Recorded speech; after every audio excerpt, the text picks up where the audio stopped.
Ananing yaxshi yomoni yo'qdir. Eng yomoni anasiz qolmoqdir. O'z ota-onaga qilmagan yaxshiliklaringni boshqalarga qilganing uchun o'zgalardan kelgan har balo sana haq. Ana dunyodagi eng ulug' inson.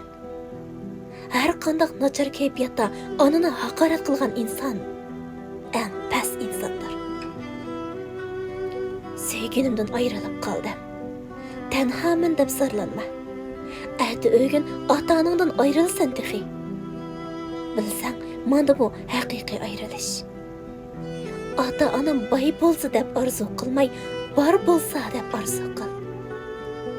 Bu dunyoda faqat onangla charchadim bola deb peshonangni solaydi.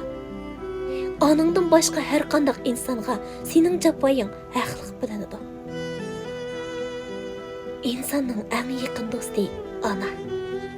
Chunki sen osmonda uçsang hasad qilmaydi. Yerda o'milganingda masxira qilmaydi. Kulkangdan huzurlanadi, yig'ingdan azoblanadi. O'g'il onasini eng yaxshi ko'radi.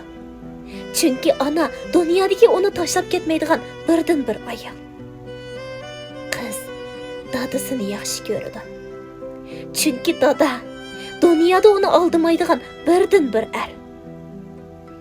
Ota-onangning qarg'ishini olmasanglar, boshqalarning qavashlari hech gap emas. G'ayriblik qanday bo'ladi demsan? Peshonangni solaydigan onangdan ayrilgandan keyin bilasan. Onang uchun hammani tashla.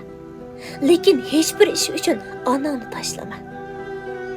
Onang bu dunyodagi birdan bir ko'rgili bo'ladigan farishta. Ota-onangni ko'p so'zladi deyma. O'zi tortgan hasratni sana kelmasin deydi. Ota-onaga yaxshilik qilish go'zal bir hikoyadirki, bu hikoyani sen yozasan. Buni bolalaring sana so'zlab beradi. Shunga bu hikoyani